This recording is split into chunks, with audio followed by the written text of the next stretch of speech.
सबसे बढ़कर बेहतरीन मस्जिद के खतीब इमाम हुसैन थे।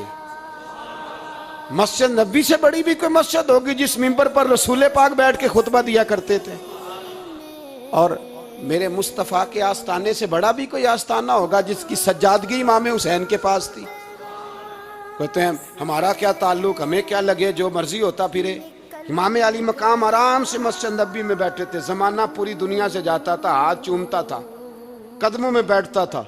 इतने बड़ी अजमत वाली भी कोई शख्सियत होगी जिसके रगों में रसूलुल्लाह का खून दौड़ता है, जिसे हुजूर अपनी जुबान मुबारक इस तरह वो चूसा करते थे जैसे अरब के लोग प्यास के आलम में खजूर चूसा करते थे।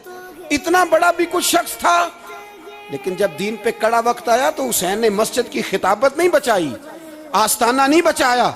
इमाम अली मकाम ने कहा कूफा लुटता है तो लुटता रहे, दमिश्क में फसाद होता है तो होता रहे, वो मुल्क के शाम की बच्चियां रो रही हैं तो रोती रहे कि हम पे यजीद काबज हो गया, मेरी मस्जिद आबाद है, काफी है ना। इमाम हुसैन निकले और निकल के कहने लगे जन्नतुल बकी वाली जगह पे खड़े होके, या रसूल अल्लाह मैं जा रहा हूं, मैं जा रहा हूं और आपके लिए जा रहा हूं। इसनों का हुक्मरान हो सकता। इमाम हुसैन मैदान में निकले और 18 साल के अली अकबर से लेकर 6 महीने का अली असगर दे दिया, लेकिन शराबी को बर्दाश्त, बेहया को बर्दाश्त तू मैं कैसे करते। दोस्ती कातल से भी, मकतूल से याराना भी, अपनी जेब से फ्लेक्सें छपवा के जालिमों जाबरों बदमाशों को वोट देते हो। इमाम हुसैन को तेरी देग की जरूरत है जो तू 10 मुहर्रम पे पकाता है, चावलों की जरूरत है जो तूने 9 मुहर्रम को पकाए। उनको उस बिरयानी की आदत थी जो तूने पकाई है।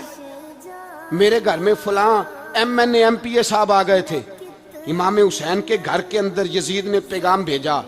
उसने कहा जैसे कहोगे कर लूंगा, जितने पैसे कहोगे दे दूंगा, जितनी मस्जिदें कहोगे बनवा दूंगा, जितने इदारे कहोगे तामीर हो जाए, मुझे ना छेड़ो। आपने फरमाया ना, मस्जिद मदरसे उस वक्त आबाद रहते हैं जब हुक्मरान सही होते हैं, और जब हुकूमतें गलत होती हैं तो फिर मसाजिद आबाद, फिर मदारस की आबादकारी हो ही नहीं सकती। मैं दीन में नया रखना खोल दूं। इमाम अली मकाम खड़े हुए, पर मैं क्या करूं, हुकूमत क्या करूं, हुकूमत से क्या कहूं। अगर मेरी मिल्लत के अपने जवान के मोबाइल में रंडियों का नाच हो तो 10 मुहर्रम को तो इमाम हुसैन करबला में तड़प जाते होंगे। अगर 9-10 मुहर्रम को जो निकला इमाम अली मकाम की बात करने के लिए, वो नौजवान अगर सिगरेट का, शराब का, बदमाशी का आदी हो तो हजरत अली असगर कहेंगे ना मेरी कुर्बानी का क्या बना। वो तो निकले थे उरियानी और फाशी के खिलाफ, और अगर मिल्लत का जवान रोज चौक में खड़े होकर लड़कियों को ताड़ता हो तो हजरत अली अकबर तो अपनी कब्र में रोते होंगे कि ये इस कौम के लिए जान दे दी जो आज यजीदी तरीकों पे अमल कर रही है, जो सारी रात गंद देख के सोती है, जो सारी रात बेहयाई, फाशी और उरियानी में लगी रहती है। इन लोगों के लिए जान दे दी। इतना जुल्म उन शहीदों के साथ, और 10 मुहर्रम को देग पका के कहता है मैं इमाम हुसैन का मानने वाला हूं, मैं इमाम अली मकाम से प्यार करने वाला हूं। ना भाई।